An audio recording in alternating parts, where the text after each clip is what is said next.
Ya estamos en directo, bienvenidos a Geopolinómicos, vuestra tertulia de geopolítica, en la que vamos a tratar de explicar pues, lo que está de actualidad, o nos ha parecido más interesante, desarrollando nuestras secciones habituales, aunque estoy muy tentado de abrir alguna sección nueva. Espero que el sonido y todo esté funcionando adecuadamente. Si veis que algo está mal o está descoordinado, decírmelo por aquí por el chat. Y estamos, pues, los geopolinómicos de guardia. Ángel Rodríguez, ¿qué tal? Buenas tardes. Jorge Turmo. Buenas tardes. Y un servidor, Óscar Vara, para contaros todo lo que ocurre. Vamos a empezar con las noticias geopolíticas de la semana, por supuesto.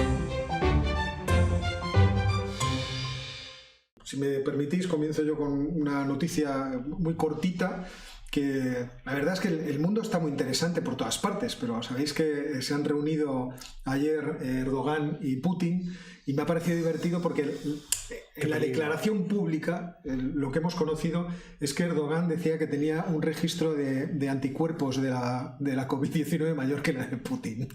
Y Putin, un poco desconcertado, le respondió que es que la forma de medir lo que tienen en Turquía y en Rusia no es exactamente la misma.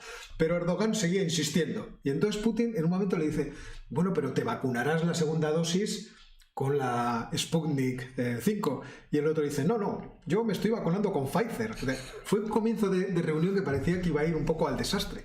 Sin embargo, inmediatamente Erdogan quiso dejar claro que él está más que dispuesto a seguir con la relación con Rusia de compra de material bélico, a pesar de lo que vayan a decir los Estados Unidos. Que, por cierto, los Estados Unidos ya han dejado muy claro que están dispuestos a imponerle sanciones a su socio de la OTAN en el caso de que continúe con esta buena relación. E incluso han hecho un órdago. Y el órdago consiste en decirle a Erdogan que si no devuelve las plataformas de misiles S-400, las sanciones van a ser seguras. Así que un tema interesante que puede resquebrajar la unidad de la OTAN. Eso hay que seguirlo. Eso es una cosa que seguir. Sí. ¿Quién quiere continuar con noticias? Bueno, yo tengo varias noticias. La primera es que la semana pasada las autoridades financieras y monetarias chinas prohibieron drásticamente el uso, compra, venta de bitcoins y en general cualquier tipo de criptomonedas. Prohibieron utilizarlas en transacciones e incluso han prohibido la actividad de minado para generarlas, lo cual ha hecho que el Bitcoin se desplome sustancialmente y pone en riesgo incluso la virtualidad del Bitcoin como moneda, medio de cambio activo en el medio y largo plazo. La razón que dan las autoridades chinas es que hay mucha volatilidad en el Bitcoin, que eso genera mucha especulación y que eso puede poner en riesgo el sistema financiero del país si se extienden demasiado. A mí una sensación que me da es que también, teniendo en cuenta la organización que va a tener la propia moneda, con un lugar para emitir, otra para registrar y otra para hacer el análisis del Big Data, les es especialmente interesante tener controlado qué es lo que se hace con todos los medios de cambio para la planificación. Monopolio y yuan necesita por encima de todo echar al resto de las monedas. Entonces, si quieren poner el yuan, tienen que echar a las otras. Este libro de hace 500 años. Sí. La otra noticia es que la semana pasada en Washington se reunieron los dirigentes de la Quad, Estados Unidos, Reino Unido, Australia y Japón, una reunión de muy alto nivel y además presencial, en el cual se reafirmaron fundamentalmente su planteamiento de que la zona del Pacífico y el Índico han de permanecer libres para la navegación de cualquiera, mercante o no mercante, que quiera pasar por ellos, y que van a ser bastante activos defendiendo ese principio y poniéndolo en práctica, como ya os contamos que pasó la semana anterior, cuando un portaaviones estadounidense transitó por aquellas aguas por allí para ver qué pasaba. Para decir, bueno, parece que no hay muchos controles. Otra noticia más que está también relacionada con China. La semana pasada la directora financiera e hija del propietario de Huawei fue liberada en Canadá, llevaba ahí encarcelada, custodiada durante 3 años con cargos de corrupción. Estaba en ¿cómo se llama? Encierro domiciliario en una de las 2 villas que tiene en Canadá, que supongo que no será. Pobre mujer. Me ha dolido mucho. Por eso sí ha tenido que llevarlo al GPS en el tobillo derecho todo este tiempo. Entonces, al liberarla, no sé si es que se supone que tendrá que volver a declarar, etcétera, etcétera, pero al levantarle el arresto domiciliario, esta mujer se fue a China, donde fue muy bien recibida, y se supone que eso puede ser el comienzo del fin de los enfrentamientos generados en torno a Huawei. Inmediatamente 2 canadienses que estaban en China, a los que los chinos habían acusado más o menos de lo mismo, pero al revés, han sido liberados y han vuelto para casa. Sí, ya veremos. Esa es una historia divertida, porque uno era un ex diplomático, el otro era un empresario, y los dos Michaels, o sea, se volvieron famosos por ello, Michael, sí. y estaban acusados de delitos contra la seguridad nacional. A uno se le condenó a 11 años de prisión sin decir cuáles eran los cargos. Y, por supuesto, las autoridades chinas, que era independiente de lo que había pasado con la... Pero también en Villa o en cárcel Cáucaso. No, esto es en cárcel china. Debe ser un sitio bastante más interesante. Pobrecillo. Bueno, supongo que les tratarían, teniendo en cuenta que eran una pieza de intercambio, entonces les tratarían especialmente bien, supongo. Y en el caso de la hija del fundador de Huawei, se ha llegado a un acuerdo. Ya sabéis cómo funcionan los tribunales, lo hemos visto tantas veces en las series de televisión, por el cual si ella declaraba que efectivamente se había producido movimientos, operaciones a través de Irán que estaban prohibidos por las sanciones de los Estados Unidos, ella era libre de marcharse. Y esa es la circunstancia que se ha vivido. Que bueno, en fin, también tiene su coña marinera, lógicamente. Pero claramente las dos cosas están relacionadas. Y la última noticia, que todavía no es noticia, lo será, por ahora es más o menos rumor. A principios del año 22 va a haber elecciones presidenciales en Filipinas. Por la actual constitución filipina, el presidente no se puede presentar a presidente, aunque sí, como explicaremos, a vicepresidente, que es muy divertido. Y entonces... Me suena, ¿no? Que está inventado ya, ¿no? Sí. Pero lo más curioso, significativo, es que entre quienes se van a postular, por durante este mes de octubre se tienen que postular los candidatos, parece ser que va a ir seguro Ferdinando Marcos, el hijo de Ferdinando Marcos. El Junior, sí señor. Y con bastantes posibilidades de... Bueno, pero hay otro candidato muy famoso, que es el exboxeador Pacquiao. Exactamente. Hombre, a lo mejor... Entonces, en lugar de elecciones, podrían hacer otra cosa para decir quién es presidente, ¿no? Podría. Duterte, desde luego, que se prestaría voluntario. Seguro. Iría con pistola. No, la verdad es que está divertido. Estará divertido. Esto lo seguiremos, porque además lo de los presidente y vicepresidente es solamente un detalle. Para evitar la concentración de poderes que tuvo Fernando Marcos, la Constitución filipina recoge dos circunstancias. Primero, un presidente no se puede volver a presentar nunca más a presidente. Y al mismo tiempo hay elecciones a la vez a presidencia y vicepresidencia. O sea, que puede haber un presidente de un partido y un vicepresidente de otro que se tienen que entender, para evitar la concentración de poderes. Y Duterte ha dicho que ya que no se puede presentar a presidente, se está pensando presentarse a vicepresidente.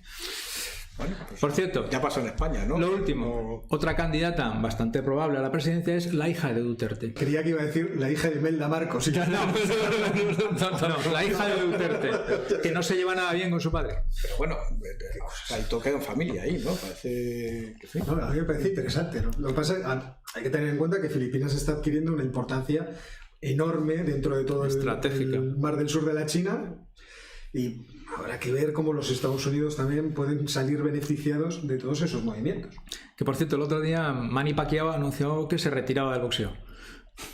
Sí, claro, porque claro, se tiene que presentar a la presidencia. Bastantes tortas le van a dar, en fin. Ángel, tú tenías... Sí, tenía dos cosas. Una que es bastante preocupante. Lo que pasa es que no hay mucha información sobre esto. Ha habido, según informan fuentes de Sudán, ha habido enfrentamientos entre tropas sudanesas y tropas etíopes en una región que ha estado siempre en disputa entre los dos países, que se acaba, que está pegado al lado justo de la región en la que siguen existiendo enfrentamientos dentro de Etiopía, de Tigray. Entonces los etíopes dicen que ellos no saben nada, que ha habido enfrentamientos de ningún tipo, la situación es bastante confusa, pero es verdad que tendremos que seguir lo que está sucediendo en Etiopía, porque lo que en teoría parecía que iba a ser un paseo triunfal de las tropas del gobierno central en Tigray, pues no está siendo así, y el conflicto se está expandiendo a Eritrea, y con Eritrea pues probablemente tengamos más inestabilidad en el... La verdad es que el follón se está... Porque hace, qué sé yo, 15 días, un mes, conocíamos que la región somalí de Etiopía había tenido problemas con la región de los Oromo, que es la región de la etnia de la cual es el presidente Abiy. Esa región ya había perdido terreno frente a los Oromo en otro conflicto.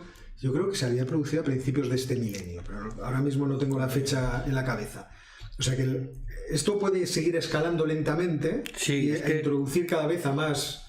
Y luego tenemos el problema egipcio, o sea, el problema de la presa del Renacimiento, ese es un problema. Entonces, podemos tener justo en ese rincón, que era un rincón en cierto modo prometedor, en donde ya había deslocalización de empresas textiles europeas, podemos tener un follón. Ahí lo que sí que he leído, lo que pasa es que ya os digo, hay muy poca información y la que llega no me parece muy fiable, es que China está empezando a mediar, porque China tiene intereses en Djibouti, en Djibouti, desde luego, y en Etiopía también, y lo que no quiere es que se produzca es una desestabilización general de la región, porque para ellos es ahora mismo una zona vital. Pero los de Tigray nos están dejando. Lo seguiremos. No, los de Tigray nos están dejando.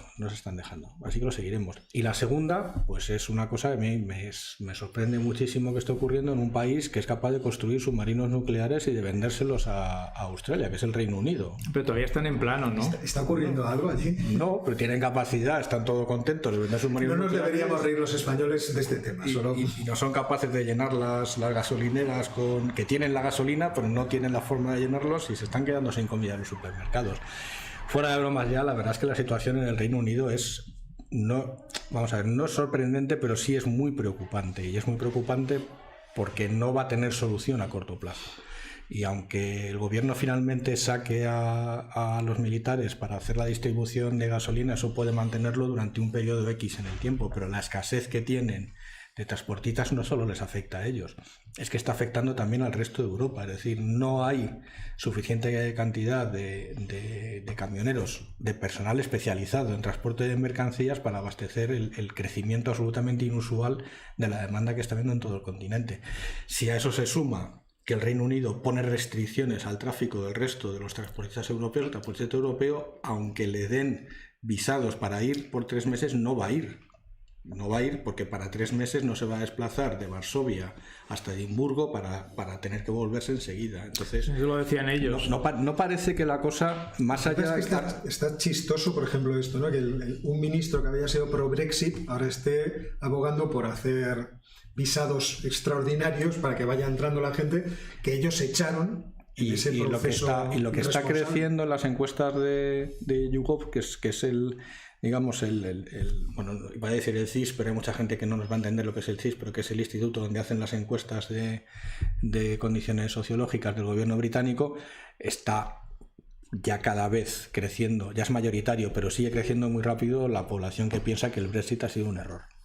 El problema es que esto del Brexit, no sé si son conscientes, Boris desde luego yo creo que no es consciente, pero el resto de la sociedad que tiene poca vuelta atrás, porque las condiciones de Bruselas, si quieren volver otra vez, va a ser que vuelven con el euro. Claro, y sin euro no vuelven. Claro. Sí, claro. Eso estaba pensando yo el otro día. Como se les ocurra tratar de volver, las condiciones no van a ser las leoninas. Pero de luego la fundamental y por encima de todo va a ser el euro, porque es la condición que le han impuesto al resto de los países de la Unión que no están en el euro. Es decir, si queréis seguir avanzando en esto, o entréis en el euro o vais fuera. Sí, vamos para adelante. Yo solamente por puntualizar, por añadir un par de detalles, el problema con el gas es un problema generalizado. En el Reino Unido se ha incrementado el precio del gas un 250%, se ha cerrado el 40% de las gasolineras y 10 de las distribuidoras han colapsado. Es decir, yo no he logrado encontrar, pero me imagino que el problema es que ante la subida del precio del gas que ellos tienen que vender, por lo tanto, del coste de su producto, si tienen una tarifa fija a la venta, un precio fijo a la venta para los clientes, se han debido encontrar con una situación en la que ya no podían seguir con el negocio y han ido cerrando. Han cerrado 10, pero es que ayer cerraron 3. O sea, ayer miércoles cerraron 3. Toda la prensa británica era, Dios mío, ¿qué está pasando? Y lo malo es que todavía la demanda, aunque el invierno está siendo más frío, el comienzo el otoño está siendo más frío, ya veremos qué pasa cuando llegue el invierno. O sea, a lo mejor nos estamos todos calentando en Europa, no sé. No lo creo. En fin. O sea, que pagaremos el gas al doble seguro, pero ¿qué suministro va a haber? O sea, no me cabe. Bueno, pues vamos con los temas que vamos a desarrollar hoy en la tertulia, o vamos directamente con la tertulia.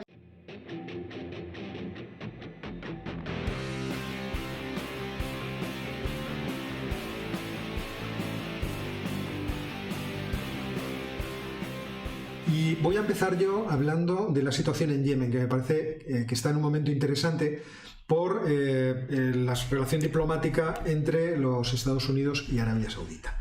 La cuestión de Yemen es difícil de explicar, no nos engañemos. ¿Por qué? Porque Yemen es un país del tamaño de España, 500.000 kilómetros cuadrados más o menos, con una población de 30 millones de habitantes que está repartida en una miríada bastante, vamos a decir, dispersa de jefes de la guerra, movimientos políticos, etnias, grupos religiosos que además no se llevan bien.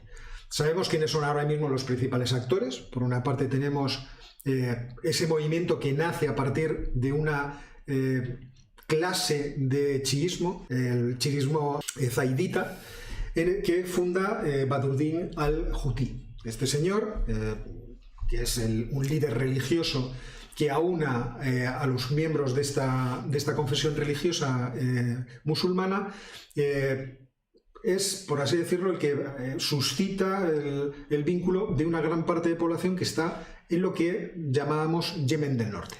Hay que recordar que Yemen se partió en dos partes, la este es Yemen del Sur, la oeste es Yemen del Norte, pero en Yemen del Norte es donde llueve, donde llueve de vez en cuando, no se puede cultivar, los famosos wadis, se puede cultivar, y por lo tanto donde había cierta riqueza. Alrededor de esa riqueza se creó una élite extractiva, una élite de poder que dejaba en los márgenes precisamente a los miembros de esta confesión religiosa. ¿Por qué? Porque la mayoría religiosa en el país son los suníes. Es verdad que también hay chiíes ismailitas, sobre todo en el sur del país, que estos también tienen su propio movimiento independentista. Ahora no me acuerdo cómo se llama el nombre exactamente, pero era la Confederación por la Independencia del Sur del Yemen. Pero no del sur, sino de la parte sur del norte.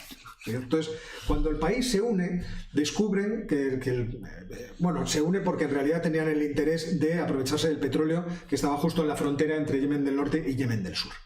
En medio de esa historia en que los hutíes deciden levantarse en armas para recuperar parte del poder que no tenían, al mismo tiempo se están desarrollando en Yemen, estoy hablando de los años 90, movimientos nacionalistas de carácter panarabista. Y ahí surgen varios partidos políticos. Principalmente el movimiento se dividió en dos facciones que luchaban por tratar de dominar la capital, Sanaa, que eran la del general Saleh y la del general Hadi. El general Saleh, en un determinado momento, enfadado con Hadi, se unió con los hutíes, con los cuales había estado en guerra durante mucho tiempo, había tenido 6 guerras consecutivas, creo que entre 2004 y 2011, no logran sacar del poder al general Hadi y en un momento los hutíes deciden quitarse en medio a Saleh y lo matan. Le hacen una emboscada y lo asesinan. Y ahora lo que se puede decir, por llegar a la parte final de la historia, es que hay dos bandos en conflicto definitivo, que son los hutíes y los partidarios del general Hadi. Los primeros vienen apoyados principalmente por Irán y por Hezbollah, que les están armando antes con material un poco rudimentario, pero desde hace varios años hasta nuestros días, con drones, misiles. Y por otra parte, el general Hadi, que es apoyado por Arabia Saudita. Y podríamos decir que por los Estados Unidos, cuando los Estados Unidos respaldaban a Arabia Saudita. Es cierto que también al general Hadi le apoyan Emiratos Árabes, pero Emiratos Árabes le apoya por una razón distinta a la que le apoyan los saudíes, que es que en realidad a Emiratos le encantaría quedarse con lo que era antes Yemen del Sur. Entonces, en medio de este follón realmente chiripitifláutico, pues nos encontramos que los buenos de los hutíes, pues por llamarles buenos, suelo decir yo los buenos demasiado fácilmente. Bueno, pues estos señores han hecho una serie de ofensivas en la parte norte de lo que era Yemen del Norte y al mismo tiempo han acentuado los ataques con drones contra Arabia Saudí. Cada vez llegan más lejos, atacan las instalaciones petrolíferas de Aramco, cosa que causa obviamente una gran inestabilidad, pero ahora lo que hace interesante el asunto no es esto, sino la relación de Arabia Saudita con los Estados Unidos. Sabemos que en un momento Donald Trump se le hincharon las narices con los saudíes y empezó a retirar las ventas de armamento.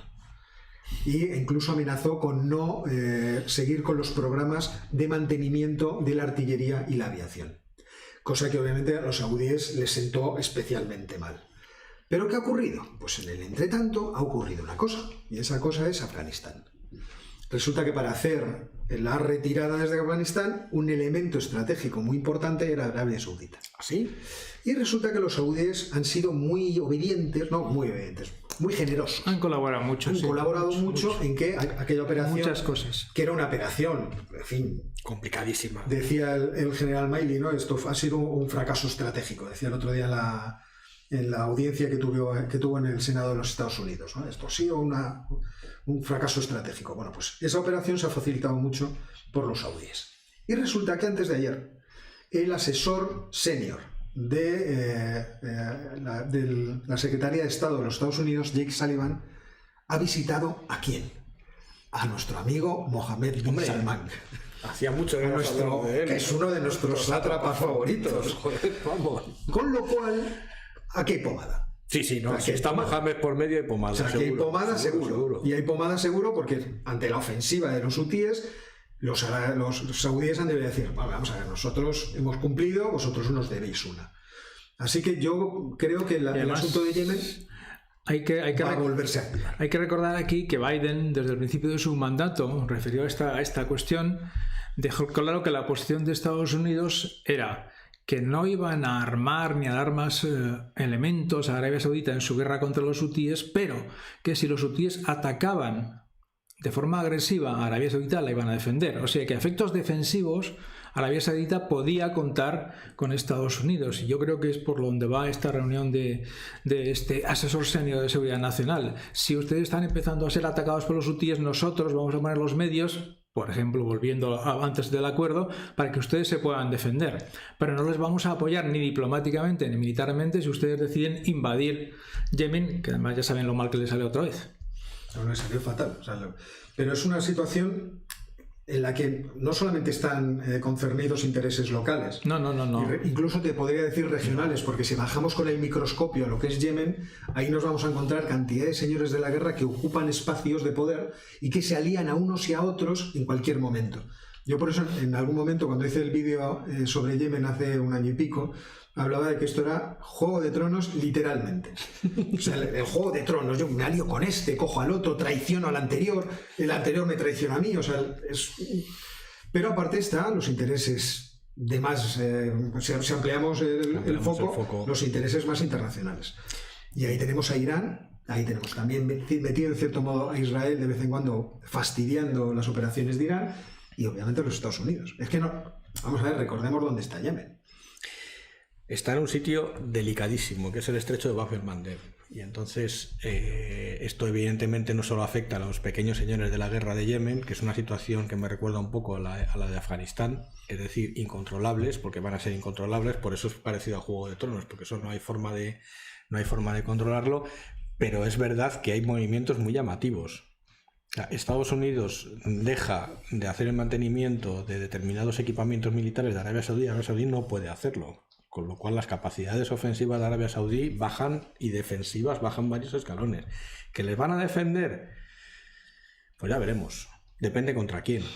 Si los norteamericanos ven que van a perder el control del estrecho de Bab el-Mandeb, sí que intervendrán. Pero si las amenazas vienen de otro sitio, desde luego no vimos reacción cuando un enjambre de drones suicidas atacó Aramco. Las refinerías, sí. O sea, no vimos ninguna reacción de nadie. Con lo cual, todo eso para mí es coherente con la retirada general de Estados Unidos de Oriente Medio. Creo que se van, pero se van, o sea, y no van a dejar allí prácticamente nada, salvo compromisos puntuales que tengan. Y el único compromiso que tienen realmente que les interese a ellos es mantener las rutas de navegación abiertas. Por una cuestión puramente reputacional, porque a ellos Bab el-Mandeb y el canal de Suez comercialmente les va poco en ello. Pero si dejan caer eso, sus socios del otro lado del continente en Asia van a decir, si habéis dejado caer aquí, van a tomar nota y va a caer todo lo demás. O sea, que no estáis en condiciones de... Es que imaginemos, por hacer un poco de política ficción, que Arabia Saudita se estabiliza, que este tipo de ofensivas militares llevan aparejadas dentro del espíritu de los ciudadanos saudíes una desconfianza cada vez mayor con el régimen. Puede pasar saudí, perfectamente. Y el poder que tiene Irán dentro de la región de repente pasa al otro lado del Golfo Pérsico. Eso sería un problema muy gordo para los Estados Unidos y para los socios de los Estados Unidos, principalmente para uno muy concreto que todos tenemos en la cabeza. Y yo creo que en este contexto hay que entender los movimientos de Israel con los pequeños discos, claro, con Emiratos, con Marruecos, porque está situándose, empieza y con la propia Arabia Saudita, o sea, que a veces ¿qué va a pasar ahí? O sea, yo creo que están con las antenas puestas, porque yo creo que están, y es verdad que hay mucha contestación dentro de Arabia Saudí a Mohammed bin Salman. Yo creo que cuando hicimos esa trapa sí que contamos aquello que tuvo durante 1 año y medio a media familia real encarcelada en hoteles de 7 estrellas porque se negaban a trabajar, lo cual me parece bastante razonable, claro. O sea, no, yo si llevo ese tren de vida, lo llevo llevando 40 años, me iba a trabajar, pues me iba a enfadar, lógicamente. Pero en Arabia Saudí, Mohamed, y todos sabemos que el negocio del petróleo se le acaba y se le va a acabar y tiene que empezar a hacer algo con su país si quiere mantenerlo unido. Entonces, yo creo que por ahí va. Y Yemen es simplemente, creo yo, el campo de batalla. Sí, Yemen es un sitio donde hay una guerra próxima. Está claro que ahí se están jugando cosas. Lo que pasa aprovechando que el Pisuerga pasa por allá, pues, o sea, oye. Lo que no quieren que pase en el resto de los sitios lo descentralizan allí porque allí ya está el follón. Entonces ahí se ventilan las. A mí la verdad que la situación de Yemen me partía de risa. Entiéndase bien este asunto. Pero me parecía realmente ya abracadabrante que metidos en el follón de todos contra todos, ahí aparecían mercenarios occidentales, estadounidenses y europeos, a ver cómo podían sacar el petróleo en mitad del follón. Porque uno de los problemas que tenían en Yemen es que los pozos de petróleo estaban en manos de unos, del general Hadi, y los puertos para sacar el petróleo estaban en manos de los hutíes. Con lo cual había que conseguir una colaboración entre las partes en conflicto. Yo creo que ahí solo falta Wagner. Son los únicos que faltan. Seguramente habrá algunos. O sea, estoy convencido que algún aventurero de estos de Wagner tenemos a todos. Y Arabia Saudita puede dar gracias de que los yemenitas están muy divididos y enfrentados entre sí. Sí. Claro. Si fuese al revés, ojo, 30 millones de soldados, ojo. De gente además muy combativa, toda la vida con el fusil en el hombro. Pues, en fin.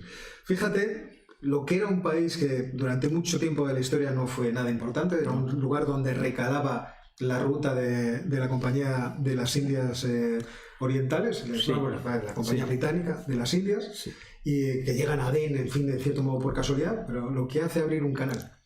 Abres el canal de Suez y de repente cambia todo. Todas las cambia todo. Bueno, pues hemos contado la historia. No sé si se habrá entendido, porque esa es otra. Esta no es una historia que se podría además haber contado todavía más larga. Y vamos con el segundo tema, que me parece que el ponente era Ángel. Sí, pues en realidad son son las elecciones de Alemania, pero en realidad son las elecciones europeas. Así que no hemos votado. Es que serán alemanas. No nos van a dejar votar. Tenemos delegado el voto en quien nos paga el sueldo. Claro. Vale. Entonces no... Bueno, ahora vas aparte. El domingo pasado tuvieron lugar elecciones en Alemania y, como era de prever, lo que ha quedado es un escenario político casi más fragmentado que el de España. No tanto, pero por ahí le anda. Y me he estado divirtiendo mucho viendo los colores de las coaliciones porque es muy divertido. Y entonces tenemos varias. Lo de las coaliciones al principio yo no entendía nada. No, yo al final. Jamaica, el semáforo. Claro, no. Yo ya me he conseguido y está muy difícil. Entonces, eso, digamos que es un asunto de política doméstica que le interesa a los alemanes y es para los alemanes, pero en realidad, por ese principio, esa declaración, esta situación tan rara que tiene Alemania dentro de la Unión Europea, que es demasiado grande para Europa y demasiado pequeña para el mundo, pues al final nos concierne a todos. De hecho, yo creo que os conté, no sé en qué periódico vi un titular que, hablando de Angela Merkel, decían a los españoles, dice, se va la mujer más importante de tu vida después de tu madre. Es que es verdad, o sea, ha sido realmente la que ha gobernado Europa en los últimos 16 años. Luego hablaremos de ella, si lo ha hecho bien, si lo ha hecho mal, porque ahora que se va, todos son parabienes, pero ha tenido años especialmente duros. Entonces, ¿qué va a pasar en Alemania? No lo saben ni los alemanes. Lo que puede suceder, o lo que en principio están empezando a hablar, que yo creo con bastante inteligencia, han empezado a hablar los pequeños que están más enfrentados, es decir, los liberales y los verdes. Se reunieron ayer o antes de ayer, martes o miércoles de esta semana, a ver si podían llegar a algo. ¿Por qué? Porque son la llave para el gobierno alemán. Si verdes y liberales se ponen de acuerdo, luego ya pueden elegir. Si gobiernan con la CDU, gobiernan con el SPD, que lo normal es que gobiernen con el SPD. ¿Qué es lo que pasa? Que son los que tienen las posiciones más enfrentadas. Y de lo que concierne a Europa, tienen las posiciones más enfrentadas en lo que se refiere a los asuntos europeos. Los verdes están más alineados con la tesis del SPD, que tienen que ir hacia una Europa unida, a mutualizar deuda, a empezar a pensar en políticas fiscales comunes, etcétera, etcétera, etcétera. Y los liberales están más a la derecha todavía que la CDU y dicen que de mutualizar nada, que volver otra vez al pacto de estabilidad de las condiciones iniciales con más multas, con lo cual ahí campo está abierto. Están muy enfrentados también en la forma de gestionar el cambio climático y la transición hacia la economía. Están muy enfrentados porque mientras que unos, que son los verdes, es a base de impuestos, los otros dicen que de impuestos nada. Que mecanismo de mercado y... Claro, es la versión de Ayuso, pero con menos gracia porque son alemanes. O sea, no tiene más la cosa. Y luego está la CDU y el SPD. Han dicho los dos... y lo han dicho reiteradas veces y han jurado que no van a volver a la gran coalición, porque ha sido nefasto para los dos partidos. Es verdad que los dos han perdido mucha intención de voto, pero es normal de dos partidos que llevan en el gobierno, en el caso de la CDU desde el año 2005, si no recuerdo mal, y el caso del SPD lleva dos gobiernos en coalición. O sea, el desgaste es evidente, y de hecho se ve en los estratos de población, la población más joven, que no ha conocido otra canciller que no sea Angela Merkel, está votando o liberales o verdes, pero no está votando ni SPD ni SCDU. Me recuerda muchísimo a España. No va a acabar igual, esperemos. Y a partir de ahí, yo creo que esperan largas negociaciones si es que verdes y liberales consiguen llegar a un pacto de mínimos, cosa que está por ver. Si no llegan a ese pacto de mínimos, la CDU y la SPD se tienen que pensar en volver a reeditar la coalición porque les da la mayoría. Pero en todo 52. Caso, nuevas elecciones no parece. Han dicho todos que no quieren nuevas elecciones, pero eso también, ¿tú te acuerdas cuando lo decía Rajoy y...? Han pasado tantas cosas. Sí, por eso. O sea, un político dice que no va a pasar no sé qué y al día siguiente pasa, porque la política es así. La política es el día. Es el día, exacto. Entonces no parece que vaya a haber nuevas elecciones porque no es, digamos, una situación en la cual no haya margen para el acuerdo, pero... A ver, yo quería introducir una postilla. Están hablando de que no quieren nuevas elecciones porque nadie quiere correr con el desgaste de llevar la situación a nuevas elecciones. Otra cosa es que hagan a su vez los sacrificios necesarios para que no las haya. A mí me parece que la gran coalición es imposible por lo siguiente. Con los resultados electorales debería presidirlo el socialdemócrata. Por tanto, si el socialdemócrata no lo puede presidir, no hay gran coalición. Pero si es así, el de la CDU se va a su casa y tampoco quiere. Entonces yo por esa razón, o sea, por los intereses de los partidos y las personas... Le están echando. Si a Laschet lo echan ahora, sí es posible una gran coalición, sí, porque entonces puede haber un candidato de la CDU que acepte ser el número 2 de un gobierno de gran coalición. Sí. Si se permanece ahí, no, en absoluto. Entonces si permanece, ya las opciones son más difíciles. Y además, en este momento, pues lógicamente, liberales y verdes tienen un poder de negociación enorme. Si es que llegan a un acuerdo, que es bastante difícil. O sea que... Entonces, ¿eso qué efectos tiene en Europa? Pues que estaremos empantanados prácticamente en la política europea hasta que se resuelva. Que tendremos Merkel hasta Navidades. Claro, por lo menos. O más. Porque está en funciones. Claro. Bueno, pues entonces que continúen, que se bloqueen entre ellos. Por eso Ángela es un hasta encanto. El verano. Es un encanto. Por eso de que es un encanto depende a qué alemán se lo preguntes. Lógicamente, y a qué español se lo preguntes. También, o sea que hay opiniones contra. Es verdad que deja un legado que ahora parece que le han salido a geógrafos por todas partes. Pero eso siempre pasa. Ya sabes aquello de... Sí. ¿Cómo es? A burro muerto se va al rabo. Todo, claro, por eso. O sea que... Pero bueno, ha sido una canciller que yo creo que se ha equivocado en muchísimas cosas, evidentemente como nos equivocamos todos, pero es verdad que durante 16 años ha conseguido más o menos mantener esto un poco unido, porque a raíz de la entrada a la Unión Europea de los países de Europa del Este, las fuerzas, siempre las confundo, ¿son las centrífugas o las centrípetas? Las centrífugas, que son las que echan todo para afuera, ya entonces eran muy importantes, ya hemos visto el Brexit, hay más Brexit por ahí debajo, ahí está Polonia, está Hungría, es decir, no es como el caso de Grecia que les queríamos echar y al final se quedaron, esto es al revés, o sea, hay gente que está pensando seriamente en irse y esa parte quizás es lo que puede quedar en su haber de haberlo manejado, no con un espíritu europeísta, porque yo creo que Merkel no es una europeísta convencida, como era Helmut Kohl, ni muchísimo menos, pero sí con un espíritu pragmático de, bueno, vamos avanzando y luego ya veremos. Y yo creo que ese ha sido el legado de sus años en la Cancillería. Y sobre todo el hecho de que, como ha estado durante tantos años en la Cancillería de un país tan importante como Alemania, ha introducido una, digamos, estabilidad casi forzada en el resto de los países, porque si la Cancillería cambia mucho, pues los países tienen oportunidades de posicionarse en contra o al revés de Alemania.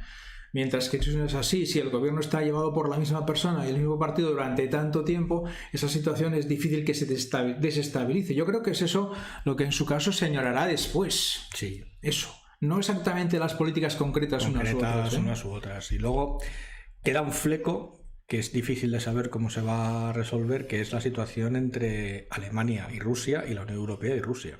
Porque el tejido ahora mismo de relaciones que hay ahora lo ha hecho ella. O sea, ella fue la que puso la zanahoria del Nord Stream, aconsejado por uno de los consejeros de Gazprom, que curiosamente es Gerhard Schröder. Bueno, no era presidente de Gazprom.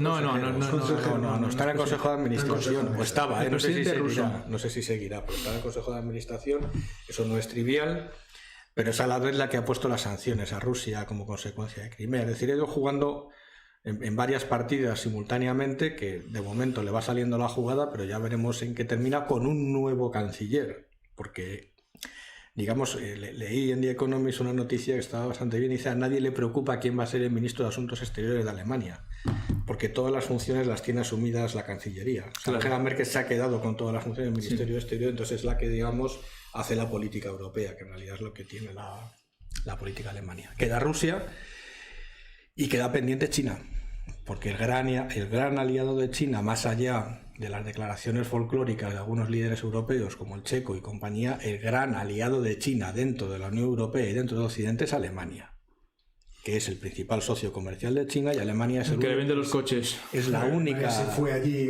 única economía avanzada que tiene un superávit bilateral comercial con China. Y Angela Merkel cada 2 veces por año se da una vuelta por China a ver cómo van las fábricas de Mercedes y a ver cómo funciona la cosa. Con lo cual, sale Merkel, que digamos que es representante del core industrial del Valle del Rin, que es donde están todas las fábricas, todas las empresas que negocian con China, y veremos a ver qué es lo que hace un gobierno, por ejemplo, y hago el repaso de las coaliciones, que me parece muy divertido. Ataca. Tenía el semáforo, que es el que se postula como más probable, es un gobierno SPD, verdes y liberales. Los liberales son amarillos, ¿no? Los liberales son amarillos, los verdes y los SPD son rojos. En ese gobierno probablemente la posición contra China sea bastante más dura. No por el lado de la guerra comercial, pero sí por el lado de las emisiones de CO2, porque China es el principal contaminador del mundo. La siguiente, que es la más graciosa, es Jamaica, que es la más improbable, que es la CDU. Eso es un cóctel, ¿no? Que es un cóctel. La CDU, los verdes y los liberales. Entonces, la CDU son negros. La CDU son negros. Vaya color. Esa es muy improbable. Pero vaya está ahí. Para un partido político.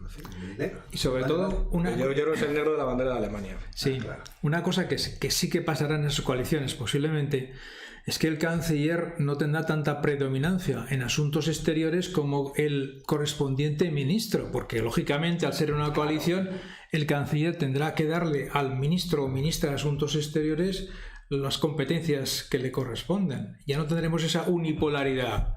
¿Quién marca la política exterior de Alemania? Cancillería. No. Ya no.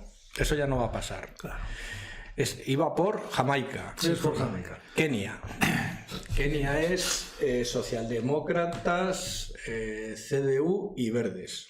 Altamente improbable también, porque si no quieren ponerse de acuerdo los principales partidos, se ponen los dos de acuerdo y a los verdes los echan. Pero bueno, está ahí. Esa también es improbable que tenga buenas relaciones con China, y quedaría la gran coalición. Lo que pasa es que, como decía Jorge muy bien, para que esa gran coalición se reproduzca, el presidente tiene que ser Scholz, tiene que ser el SPD. Y con el SPD, que está más escorado hacia la penalización del resto de los países y a poner los aranceles en frontera por las emisiones de carbono, y digamos está más próximo a las tesis de los verdes, pues las relaciones con China probablemente se deterioren también, por razones distintas a las de Estados Unidos. Y la gran coalición tiene nombre en los colores, pues rojo y negro, ¿no? Entiendo. Rojo y negro. Es la bandera anarquista, los anarquistas. La novela de Stendhal. La coalición Stendhal. La coalición Stendhal. He tenido un momento Stendhal también viendo esos dos partidos.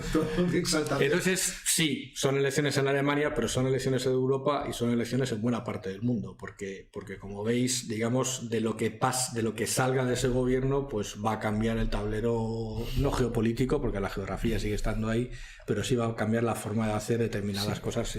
Pero en todo caso, respecto de lo que son los dineros, si Olaf Scholz es el que gobierna finalmente, hará bueno aquello que decía cuando era ministro de Finanzas, que él decía, un ministro de Finanzas alemán siempre será un ministro de Finanzas alemán. Entonces, en cierto modo, supongo que si llega dirá... Sí, pero depende, alemán. Porque precisamente en las conversaciones que están teniendo ahora los verdes con los liberales, una de las cuestiones en disputa, y bastante importante, es quién se ocupa de finanzas. ¿Quién sería el ministro de Finanzas? Porque el líder liberal lo quiere desde hace tiempo, pero los verdes quieren ser ellos los que ocupen finanzas para determinar el funcionamiento del gasto público, de la deuda, etcétera, etcétera. ¿Esto dedicarlo a cambio climático? En parte sí. Pueden poner a Greta Thunberg en parte sí. De finanzas. No es alemana. Ay, qué pena. O sí. Bueno, pero es del área. Juraría que sí, pero no. Es del área.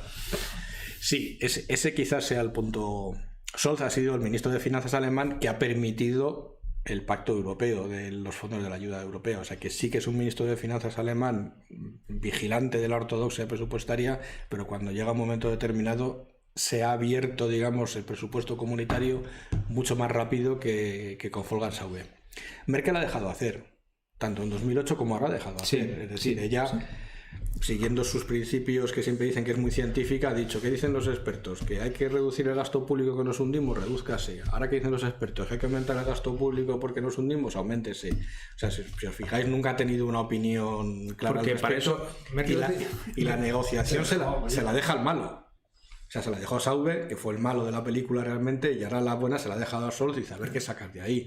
Y el que ha hecho el papel de alemán malo ha sido Rutte, ha sido holandés. O sea que ha sabido mantenerse muy bien jugando entre bambalinas, porque al final todos dijeron, no, el acuerdo lo ha conseguido Ángela. Ángela ha estado moviendo los peones ahí para arriba, para abajo, hasta que ha conseguido sacar lo que ella quería. Pues esa es una habilidad política... Es la habilidad política. Es la habilidad política. O sea, eso es lo que es. Entonces, quiero decir que eso tiene sus claros y sus sombras, pero el Ministerio de Finanzas alemán es el ministerio. Es el ministerio, porque es el que determina las finanzas europeas. Sí. Entonces... Bueno, pues entonces veremos, ¿no? O sea, tenemos que estar todavía atentos a qué va a pasar. Esto yo creo que antes gana Leti la Champions que veamos la solución de esto. Bien, señores, me parece que no tendremos solución para este problema. ¿Qué le vamos a hacer? Y vamos a pasar al siguiente tema. Que toca a ti. Sí, que es un tema que parece muy lejano y muy aburrido y muy tonto. Y es que se han cumplido 20 años de la Organización de Cooperación de Shanghái y lo han celebrado con una reunión en Dushanbe, que está en Tayikistán, o sea, por allá. Bueno, ¿por qué esto tiene una cierta importancia? Por allá. Podemos cogerlo a la cámara. Esta organización se creó hace 20 años y los miembros eran Rusia, China, Tayikistán, Kirguistán y Kazajstán. O sea, nada. Prácticamente nada, y no tenía apenas actividad, relación. Bueno, durante un montón de tiempo no ha tenido ninguna actividad hasta ahora. Ahora se ha reactivado.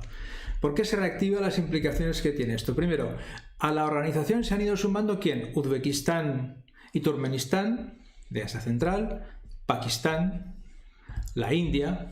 O sea, ya vamos teniendo una organización que cubre parte de lo que, si os acordáis cuando hablábamos de Mackinder y el Heartland y que quien controlase Asia Central controlaría el mundo, pues la SCO estos controlan el centro del mundo. Estos concretamente son los que controlan el corazón del mundo. El corazón del mundo es de estos ahora mismo. Además, ahora la han relanzado con la intención de tratar de forma conjunta temas como la COVID, como el cambio climático, etcétera, etcétera. Cuando oímos de otras reuniones en otras áreas del mundo en el cual los socios se ponen de acuerdo no solo para cuestiones estratégicas, sino también para tratar del cambio climático, la pobreza, la COVID, esto es como el reflejo en un espejo. Vamos a tratar nosotros desde nuestra perspectiva esto. Y en la declaración, a mí lo que más me llama la atención es un párrafo en el cual se declaran a favor de una relación internacional multipolar pacífica. Multipolar pacífica. ¿Y eso cómo es? Pues que hay más de un polo. Hay un polo y que no se quieren pegar.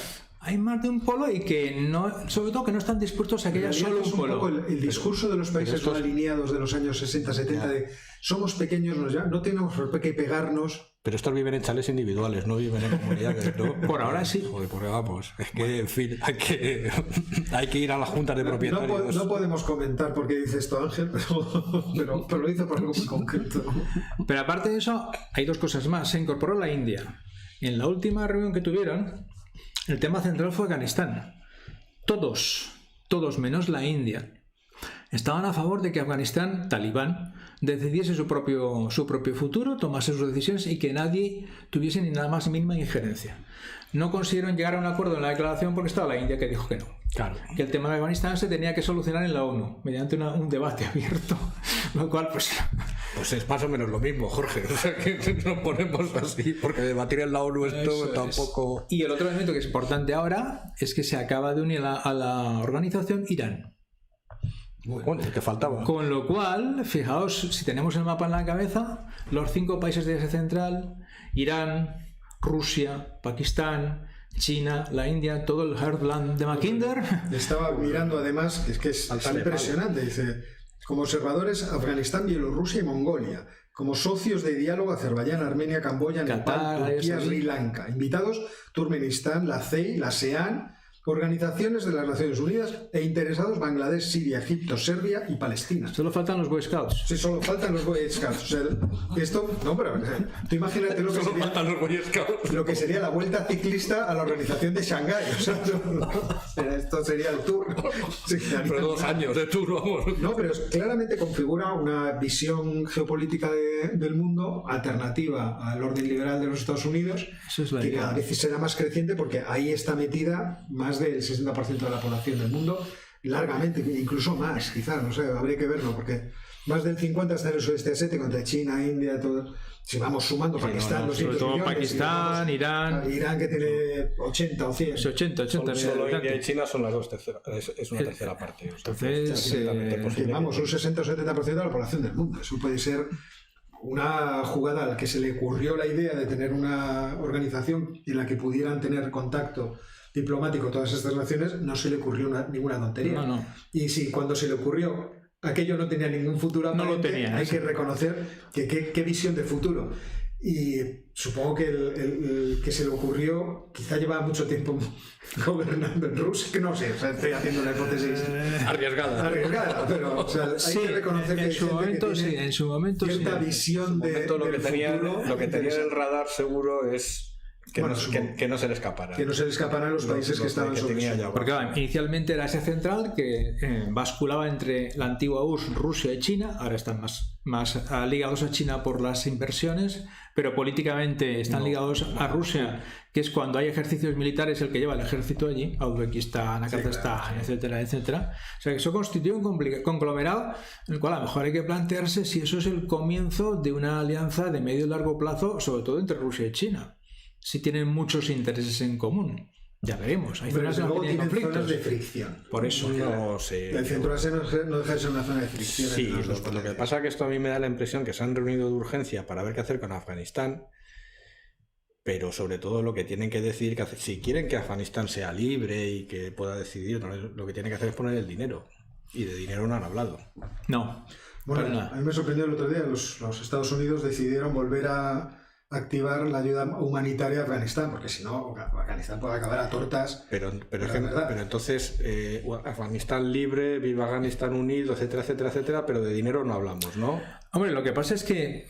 Habrá que ver, porque en cuanto a Afganistán pueda ser un vínculo de... Sí, ya, pero los 10.000 millones, millones que tienen congelados en las cuentas y que está provocando una hambruna que va a tener consecuencias nefastas ahora mismo en Afganistán, eso China lo puede poner, vamos, es que sin ningún problema. Si quiere, Rusia lo puede poner mañana. Pero mañana, y entre los dos son 5.000 millones cada uno, que para ellos es calderilla. Pero a cambio exigirán garantías. Está claro que China quiere garantías de estabilidad para sus inversiones. Exigirán ventajas. Bien, pero más estabilidad, que no haya una hambruna y que no haya una migración masiva que empiece a recorrer toda Rusia para venir a Europa. O sea, es que 5.000 millones no es dinero. O sea que no sé exactamente a qué están jugando. Y al hilo de eso también vi una noticia el otro día, pero no... Era muy retorcido el argumento, de eso hay que estudiarlo. Al parecer Biden y por supuesto el Pentágono están pensando en volver a los ataques selectivos con drones en Afganistán, asesinatos selectivos, porque piensan que va a haber otra vez actividad terrorista contra Estados Unidos. De hecho, ayer un general dijo que se esperaba un ataque inminente de Al-Qaeda en Estados Unidos. Al-Qaeda lleva sin hacer atentados 15 años, me parece, pero bueno. Eso lo de menos. Darle un poco de crédito al general, hombre. No se lo di profesionalmente. No se lo di ni a él ni a Al-Qaeda, ninguno de los dos. Entonces, la cosa que me llamó poderosísimamente la atención es que al hilo de esta reunión, Rusia estaba en negociaciones con estos mismos generales del Pentágono para prestarles las bases aéreas que los rusos tienen en Asia Central para los drones americanos. Y dices, vamos a ver. Rebobino. Y yo rebobinaba y no entendía nada. Resulta que vamos a volver a matar en Afganistán. Apuntaba un general, de este sí que me fío. Dice, vamos a volver a matar sin tener allí inteligencia que nos diga quién matar. No lo veo. No lo veo. Los rusos me alquilan las bases, pero si estamos a matar con los rusos, ¿cómo queda la cosa? Los rusos me alquilan las casas, pero no me alquilan sus bases. Me alquilan las bases de Uzbekistán. ¿Qué dices? ¿Para qué? Aquí. Todo esto que se arregla más fácil, efectivamente, que yo creo que la solución correcta de Estados Unidos, toma los 10.000 millones. Sí. O China y gestiónalos tú. Y gestiónalos tú. Claro. Gestiónalos tú. Pero gestiónalos. O sea, no crees una situación con control. Y ya está. Pero es que Rusia y China podrían poner esa cantidad de dinero. O sea, que sospecho que le han hecho la culpa a la India, pero no se han puesto de acuerdo ni siquiera entre ellos de ver qué hacer ahí. Hombre, se han puesto de acuerdo. La India era fácil que no firmara. Se han puesto de acuerdo en los principios. Eso es relativamente fácil porque están todos de acuerdo. Casi todos han sido favorables al gobierno talibán. Le han apoyado a los talibanes cuando no estaban en el poder, no solo con armamento, sino con apoyo diplomático. Una vez que están ahí, está clarísimo. Y además es la forma de dejar definitivamente fuera de juego de esa zona a Estados Unidos, al que por cierto tampoco le va mal. No le va mal. De ahí hay un paso muy grande a involucrarse y realmente intentar estabilizar el propio país. Claro, que no. Que eso es muy difícil. No sé. Eso es muy difícil. Creo que. ¿Podéis decir a los oyentes que hemos tenido un problema con la cámara? Pero que se está solucionando. No, si es que se encarga siempre Óscar, entonces nosotros seguimos aquí hablando. Ya está, arreglado. Como ya todavía tenemos baterías. Claro, ya, más que sepan los oyentes que siempre es mi cámara. No pasa nada. Aquí siempre estropea mi cámara. No sé por qué será. O sea, siendo esto, como comenta uno de nuestros amables espectadores, una calvocracia, semicalvocracia. No. Yo estoy marginado. Pero tenemos Gross Collection. Por eso tenemos Gross Collection. Pero bueno, ya está arreglado el asunto.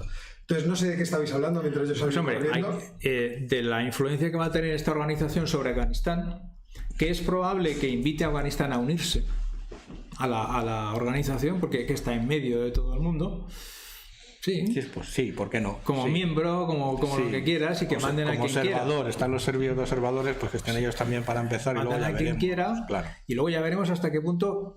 Otra cosa, y esto lo apuntabas tú también, están de acuerdo en algunas cosas, en otras no. No creo que tengan un plan claro de medio plazo para Afganistán. Yo creo que no. Tenían el plan de que se fueran los norteamericanos. Vale, eso ya está hecho. Ya está hecho. ¿Y ahora qué hacemos con Afganistán? Claro. Afganistán ahora mismo es un agujero negro que no se sabe exactamente qué va a pasar con él. Y además, yo creo que ni siquiera saben cómo se va a producir la confluencia de intereses de las distintas potencias. No. O sea, claro, quiero decir, ahora los iraníes ya se están dando cuenta otra vez de que realmente aquellos no eran sus amigos. Los pakistaníes también, oye, es que realmente estos no son nuestros amigos. Los hindúes están diciendo, es que ayudar a los afganos para meter una cuña contra Pakistán tampoco parece especialmente interesante.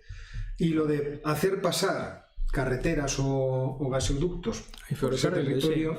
Para los chinos yo creo que no les atrae en absoluto. Vale. Pero que les atraiga especialmente tienen alternativas que ya tienen empezadas. Y luego muchos analistas señalan que China ha quedado bastante decepcionada de sus inversiones en Pakistán, tanto desde el punto de vista financiero como de regulación, funcionamiento, y están empezando a decir, si en Pakistán nos pasa esto, en Afganistán, ¿qué va a pasar? ¿Qué va a pasar? Entonces... Bueno, pues si os parece, yo creo que hemos hablado suficiente sobre el tema, además con un problema técnico, que eso siempre da cierta emoción. Siempre anima. Y ahora lo que tenemos que hacer es hablar de nuestro sátrapa favorito. Hoy he traído yo a un personaje que, en fin, en cierto modo podíamos repetir con él todas las cosas que hemos dicho de cualquier sátrapa africano. Estoy refiriéndome a Yahya Jammeh, que fue presidente de Gambia entre 1994 y 2017 por un golpe de Estado. Es el típico militar chusquero, porque era en realidad teniente, que se alía con otros tenientes, da un golpe de Estado que afortunadamente es incruento y de repente se hace con el poder. En su trayectoria o en su currículum vitae pues encontramos todos los elementos básicos del buen sátrapa. El dominio familiar del Estado, la explotación de los recursos solamente a su favor, tratar de arrinconar todas las fuerzas opositoras que le podían hacer sombra, pero mientras tanto... Perdón, ¿estudió en la Sorbona? Estudié en la Sorbona, creo que no, pero no lo sé, o sea, ya me he perdido. Creo que no. Entonces le falta currículum. Le falta el elemento básico esencial, haber estudiado en la Sorbona. Pero todo lo demás lo tiene, o sea, el rompe lazos con los Estados Unidos y con Francia y se aproxima a China, Rusia, Gaddafi. O sea, es el típico personaje que en cierto modo pues ya conocemos. ¿Cuál es lo interesante de este señor, entonces? Pues que, como algunos de los sátrapas que hemos tenido en nuestro programa, y que eran africanos, tiene un componente de excentricidad que es realmente muy llamativo, y quizá de entre todos el más llamativo.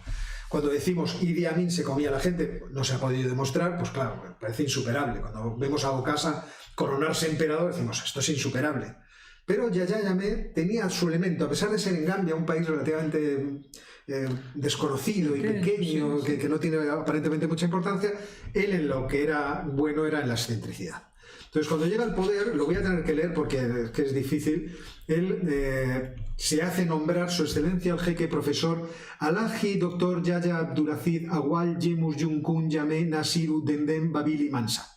Santo Dios. Esto era como había que llamarle en público. No había sitio en el oficio para nada más. No había para nada más. O sea, esto fue la entrada. Lo siguiente de la entrada fue que, bueno, pues aparte de las elecciones amañadas, los golpes de Estado en el que le trataban de echar pero eran frustrados, es que este hombre comienza al principio con una serie de políticas que le hacen tener cierta buena prensa en Occidente.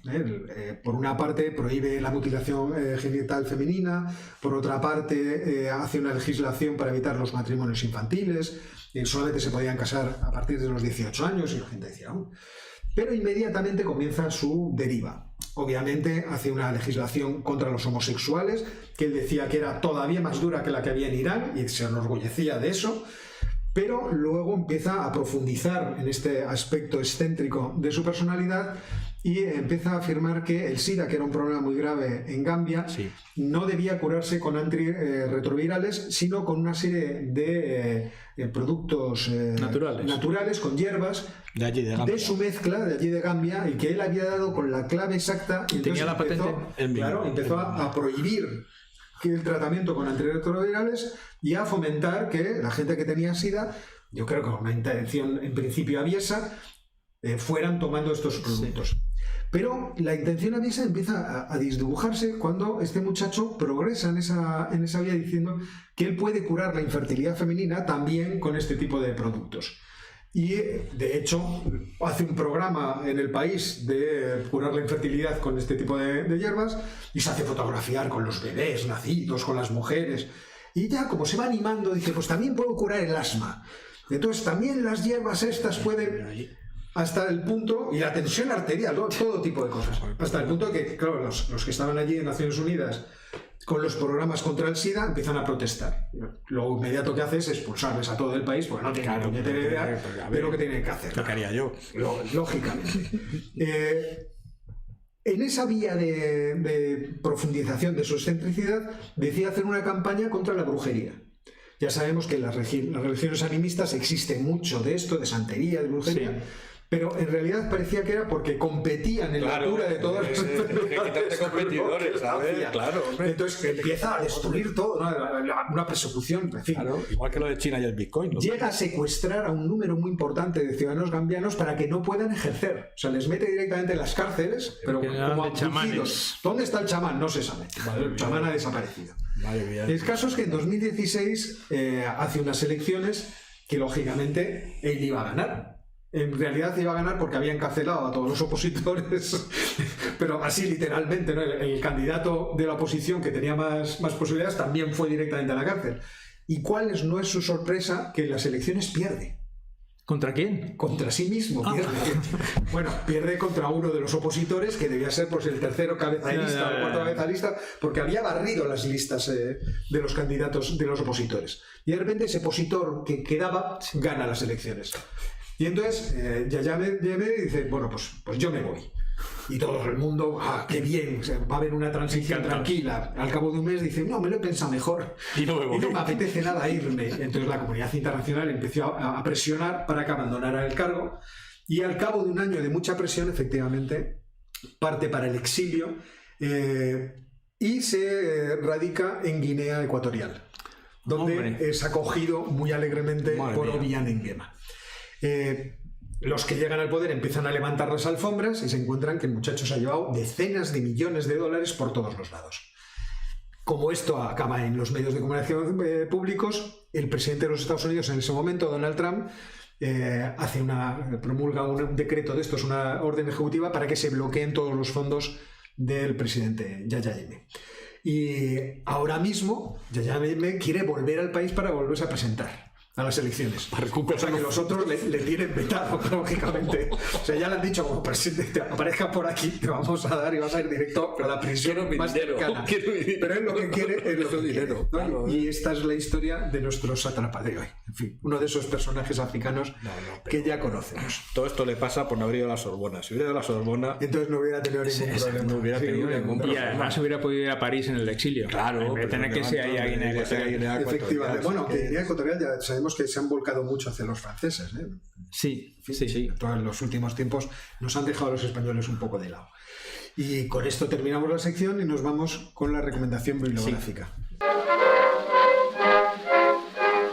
Os lo voy a enseñar porque esta vez sí que hemos traído el libro físico, está aquí, y además quería traerlo porque es de una editorial maravillosa para mí, que es la editorial Gredos, y es la colección de los manuales, y el libro lo pongo otra vez para que lo veáis bien. ¿Se ve? Sí. Vale, se llama Pueblos en la sombra, los rivales de griegos y romanos. Es un manual de historia, pero está lleno de sátrapas, porque hay sátrapas por todas partes, lleno de historias absolutamente maravillosas de pueblos de la antigüedad, pero todo ello contado por este profesor alemán, Friedrich Kalkienitz. Todo está contado desde el punto de vista de los otros, los enemigos de los griegos y los romanos. Enemigos, porque claro, toda la historiografía que tenemos de aquella época, y el periodo que coge él es un periodo muy acertado. Es entre el año 1200 a.C., cuando se producen las migraciones de lo que los egipcios llamaban los pueblos del mar, que probablemente fuesen indoeuropeos de la región del norte de Grecia, y el año 230 a.C., si no recuerdo mal, que es cuando fallece Aníbal. Entonces es el periodo que va de las invasiones de los pueblos del mar a las guerras cartaginesas. Entonces hay todo tipo de cosas. Pero lo realmente interesante es el ejercicio tan sistemático que hace él de ponerse en el otro lado, porque toda la historia que conocemos es los cartagineses eran malos, los persas eran malos, los egipcios eran unos inútiles, todo. Pues este hace justo el ejercicio contrario. Y descubres historias maravillosas. Pues Persia, por ejemplo, era un imperio enorme, más grande prácticamente que el imperio de Alejandro, con unos monarcas absolutamente ilustrados y absolutamente capaces de mantener ese imperio funcionando, lo que aparece... La Castilla de Oriente. Más o menos. No, pero llama la atención porque y además yo me acuerdo de ver, que la habrán visto muchos nuestros seguidores, la película Los 300, el personaje que sale de Jerjes, que no tiene nada que ver con el Jerjes de la Tía, y aquí es una folclórica. Y aquí sale explicado que no tenía absolutamente nada que ver con la realidad. Falta parte de contar de sátrapas, pues ya un día tenemos que contar sátrapas de la antigüedad, pues claro, Julio César, por ejemplo, que aquí le tenemos como un pues era un sátrapa, pero vamos, de la cabeza a los pies. Un sátrapa italiano. Y un genocida que se cargó en las Galias, no se sabía a cuánta gente se pudo cargar allí. O sea, no estudió la Sorbona, porque existía todavía, pero poco le faltaba. La podía haber fundado.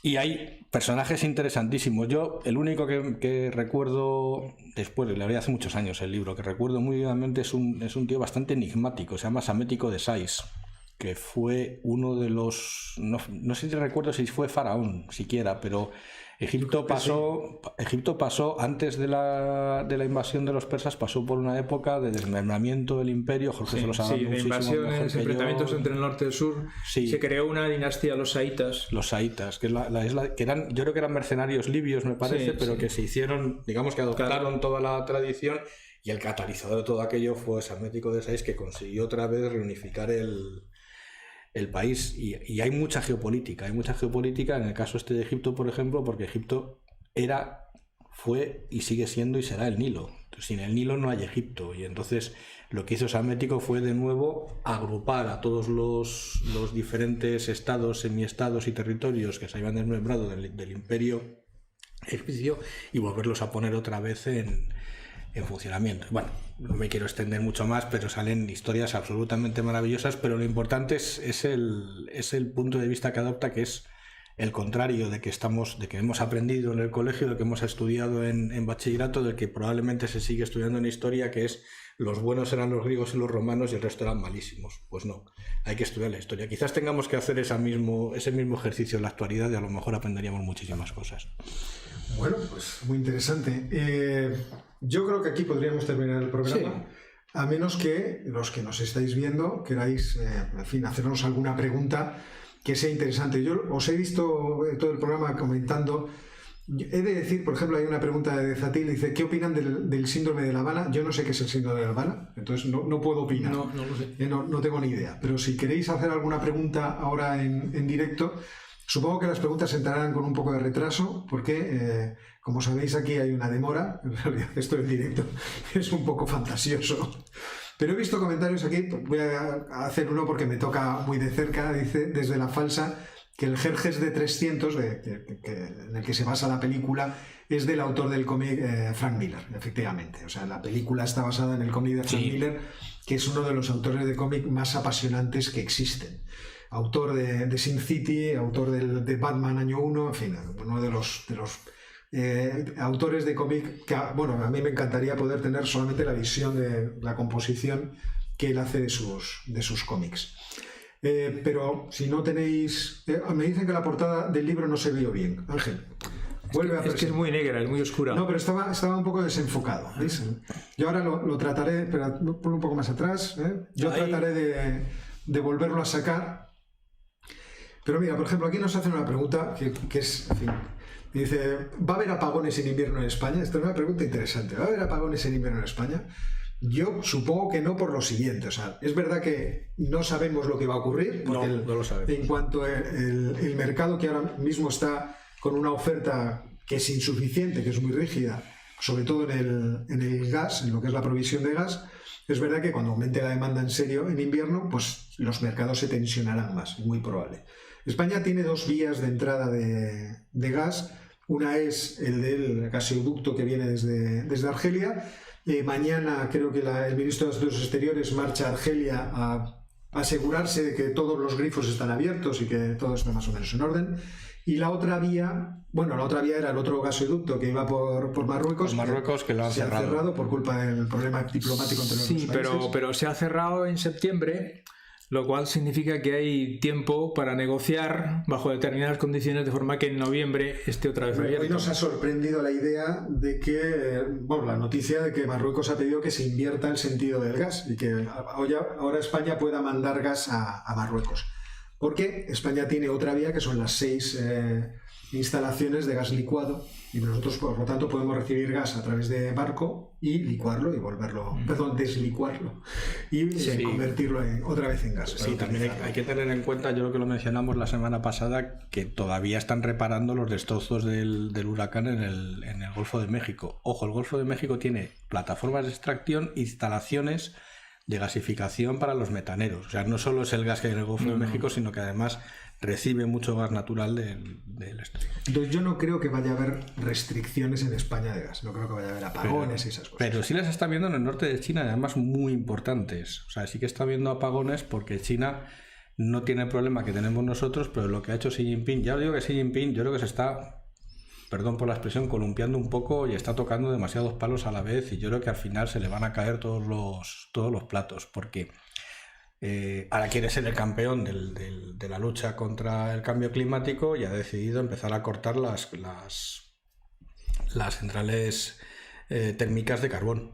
Y entonces eso lo que está provocando son apagones, lógicamente, porque están empezando a demandar mucho gas para producir electricidad y utilizar menos carbón, y la demanda en China, sobre todo en las provincias del norte, es enorme, pues absolutamente enorme. Estamos hablando de poblaciones como Pekín de 25, de 30 millones de personas con Tianjin, y eso sí que es verdad que está tensionando el mercado eléctrico, pero no es que sea el mismo caso, pero sí está relacionado y en parte explica ese incremento tan grande del precio del gas natural, que al final repercute en el precio tan grande que tenemos en la energía. Hay 2 preguntas acerca de la inflación. Es un tema que no quiero sacar adelante de Ángel, porque Ángel es de los que decía que la inflación no es estructural, problema de la inflación, pero ayer Jerome Powell lo dijo. ¿Qué dijo? ¿Qué dijo? Parece que la inflación está empezando a ser estructural. No, se está alargando un poquito. Pero... No, él dijo estructural. Pero es que ayer no le tienen que explicar estadística. Vamos a ver, hasta que no enganchemos en noviembre la subida del precio del petróleo del año pasado, pues estaremos con inflaciones altas. Lo de España, la subyacente. Hay que mirar la subyacente. No miréis la que sale de la principal, que sale que coge el pollo, el de Boris, que no tiene pollo, que coge los alimentos. La subyacente está en el 0, y poco, ¿no? 0,3, que no es nada. Entonces, ¿qué es lo que está pasando? Lo que está pasando, yo es que llevo en el centro de Madrid y lo veo, lo que está pasando es que nos ha dicho Ayuso que podemos salir a beber cerveza a las terrazas y hemos salido todos en tromba y no se puede andar por las calles de Madrid. Tienes un tirón tan fuerte de la demanda. La inflación mundial se produce en Madrid. Hombre, claro. Maldita Ayuso. Estamos todos haciendo lo mismo. Ha salido todo el mundo de golpe, se han levantado los confinamientos y hemos salido todos con muchísimo dinero que teníamos ahorrado de no salir de casa a consumir. ¿Qué es lo que pasa? Lo que han hecho las industrias, sobre todo las industrias grandes, las industrias que tienen muchos costes fijos, ha sido vaciar de existencias lo que tenían y esperar a ver si arrancaban la producción o no, si había demanda. Y entonces estamos en un desajuste que puede durar un año tranquilamente. Sí, sobre eso recuerdo que el año pasado vino aquí el gobernador del Banco de España y se le planteó una cuestión similar y él dijo, bueno, es posible que haya algo de inflación durante unos meses porque toda la demanda, todo el consumo que no hemos hecho durante la pandemia, se refería a España, se va a poner sobre la mesa al tener la pandemia, y como los productores han reducido su producción porque no había demanda, hasta que vuelvan, gracias a la elasticidad, sean capaces de incrementar la producción, vamos a tener meses de inflación.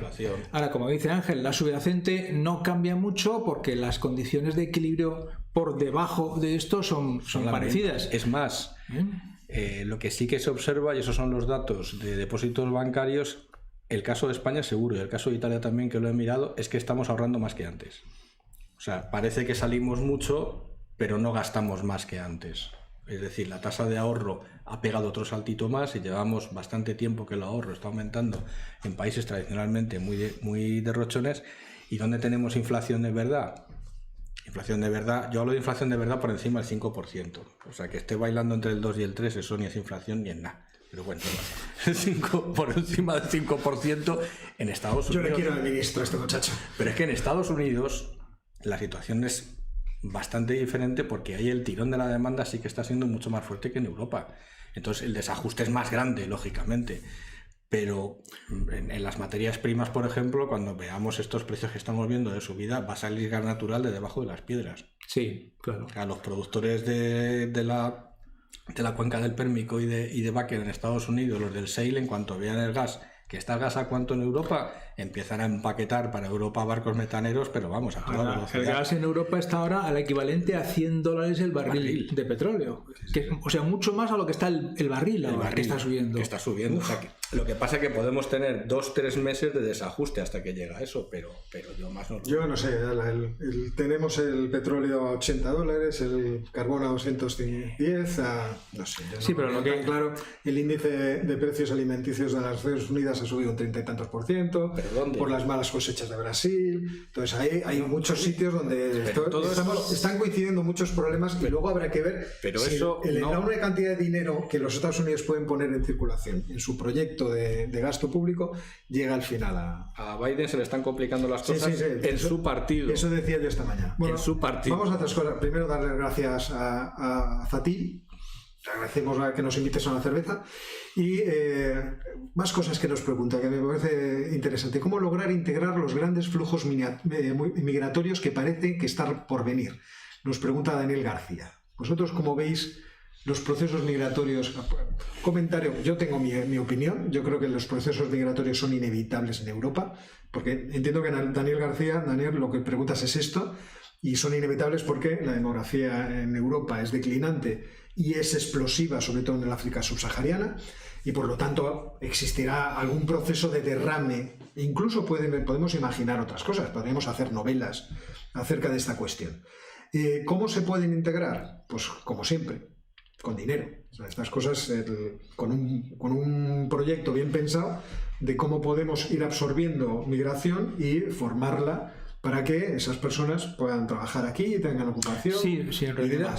Pero eso es una cosa difícil que hay que pensar, por lo menos. Pues es hacer lo contrario de lo que ha hecho Boris en Reino Unido. Que con el Brexit ha dicho, bueno, no os queremos a ninguno de vosotros y cuando volváis os vamos a hacer un examen. Y la gente ha dicho, pues no voy. Entonces nosotros deberíamos hacerlo al revés. Bueno, vais a venir porque tenéis que venir vosotros y nosotros no somos suficientes. Entonces poneros en el cauce de que aprendáis el idioma, las habilidades básicas para desempeñaros y poco más. Y poco más.